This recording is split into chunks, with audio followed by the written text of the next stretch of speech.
Hi hello ಎಲ್ಲರಿಗೂ ನಮಸ್ಕಾರ. ಕನ್ನಡ ಕಿಚನ್ಗೆ ಸ್ವಾಗತ. ಗೋಧಿ ಅಥವಾ ಮೈದಾದಿಂದ ನಾವು ಶಂಕರಪೋಳಿನ ಮಾಡ್ಕೊಂಡು ತಿಂದಿರ್ತೀವಿ. ಆದರೆ ಇವತ್ತಿನ ವಿಡಿಯೋದಲ್ಲಿ ನಾವು ರವೆಯಿಂದ ತುಂಬ ಕ್ರಿಸ್ಪಿಯಾಗಿರುವಂತಹ ಶಂಕರಪೋಳಿನ ಹೇಗೆ ಮಾಡೋದಂತ ನೋಡೋಣ. ಹಾಗೆ ವಿಡಿಯೋ ನೋಡ್ತಿರೋರು ಪ್ಲೀಸ್ ನಮ್ಮ ಚಾನಲನ್ನು ಸಬ್ಸ್ಕ್ರೈಬ್ ಮಾಡ್ಕೊಳ್ಳಿ, ಹಾಗೆ ಬೆಲ್ ಐಕಾನ್ನ ಕ್ಲಿಕ್ ಮಾಡಿ. ಈ ರವೆ ಶಂಕರಪೋಳಿ ಮಾಡೋದಕ್ಕೆ ನಾನಿಲ್ಲಿ ಮೊದಲಿಗೆ 1 ಬೌಲ್ ಆಗುವಷ್ಟು ಸೂಜಿ ರವೆ ಅಂದರೆ ಉಪ್ಪಿಟ್ಟು ರವೆನ ನಾನಿಲ್ಲಿ ತೊಗೊಂಡಿದ್ದೀನಿ. ಅದನ್ನ ಒಂದು ಮಿಕ್ಸಿ ಜಾರ್ಗೆ ಹಾಕಿ ತುಂಬ ನುಣ್ಣಗೆ ಪುಡಿ ಮಾಡ್ಕೊಳ್ಬೇಕಾಗತ್ತೆ. ಎಷ್ಟು ನುಣ್ಣಗಾಗುತ್ತೋ ಅಷ್ಟು ನುಣ್ಣಗೆ ಇದನ್ನ ಪುಡಿ ಮಾಡ್ಕೊಳ್ಳಿ. ನಾನಿಲ್ಲಿ ಈ ಥರ ಪುಡಿ ಮಾಡ್ಕೊಂಡಿದ್ದೀನಿ. ಇದನ್ನ ಒಂದು ಬೌಲಿಗೆ ಹಾಕಿ ಇದಕ್ಕೆ 1 ಸ್ಪೂನ್ ಆಗುವಷ್ಟು ತುಪ್ಪನ ಚೆನ್ನಾಗಿ ಬಿಸಿ ಮಾಡಿ ಈಗ ಹಾಕ್ತಿದ್ದೀನಿ. ತುಪ್ಪ ಹಾಕಿದ ಮೇಲೆ 1 ಸ್ಪೂನಿಂದ ಇದನ್ನ ಚೆನ್ನಾಗಿ ಮಿಕ್ಸ್ ಮಾಡ್ಕೊಳ್ಳಿ. ಕೈಯಿಂದ ಮಿಕ್ಸ್ ಮಾಡ್ಬೋದು, ಆದರೆ ತುಂಬ ಬಿಸಿಯಾಗಿರುತ್ತೆ, ಆದ್ದರಿಂದ ನಾನು ಇಲ್ಲಿ ಸ್ಪೂನಿಂದನೇ ಮಿಕ್ಸ್ ಮಾಡ್ಕೊಳ್ತಿದ್ದೀನಿ.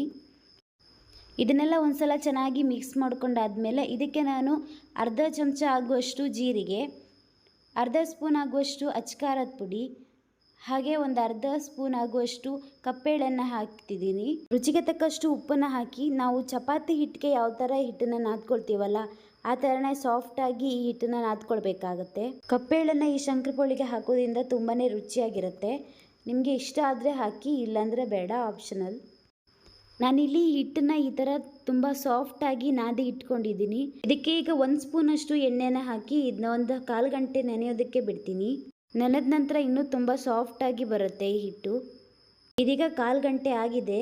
ಹಿಟ್ಟು ಕೂಡ ತುಂಬ ಚೆನ್ನಾಗಿ ನೆಂದು ಸಾಫ್ಟ್ ಆಗಿದೆ. ಇದನ್ನ ನಾವು ಇನ್ನೊಂದು ಸಲ ಚೆನ್ನಾಗಿ ನಾದ್ಕೊಳ್ಬೇಕಾಗತ್ತೆ.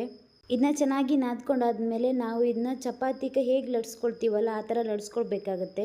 ನಾನಿಲ್ಲಿ ಚಪಾತಿ ಹಿಟ್ಟು ಲಟ್ಸೋದಕ್ಕೆ ಯಾವ ಸೈಜ್ನಲ್ಲಿ ಉಂಡೆ ತೊಗೊಳ್ತೀವಲ್ಲ ಆ ಸೈಜ್ನಲ್ಲೇ ಉಂಡೆನ ತೊಗೊಂಡಿದ್ದೀನಿ. ಈ ಹಿಟ್ಟನ್ನ ತುಂಬ ತೆಳುವಾಗಿ ಲಟ್ಸ್ಕೊಳ್ಳಿ, ಆಗ ನಮಗೆ ಶಂಕರಪೋಳಿ ತುಂಬ ಚೆನ್ನಾಗಿ ಉಬ್ಬಿ ಬರುತ್ತೆ. ನಾನಿಲ್ಲಿ ಈ ರೀತಿ ತುಂಬ ತೆಳುವಾಗಿ ಹಿಟ್ಟನ್ನು ಲಟ್ಸಿ ಇಟ್ಕೊಂಡಿದ್ದೀನಿ. ಇದನ್ನು ನಾವು ಡೈಮಂಡ್ ಶೇಪ್ನಲ್ಲಿ ನಾವೀಗ ಕಟ್ ಮಾಡ್ಕೊಳ್ಬೇಕಾಗತ್ತೆ.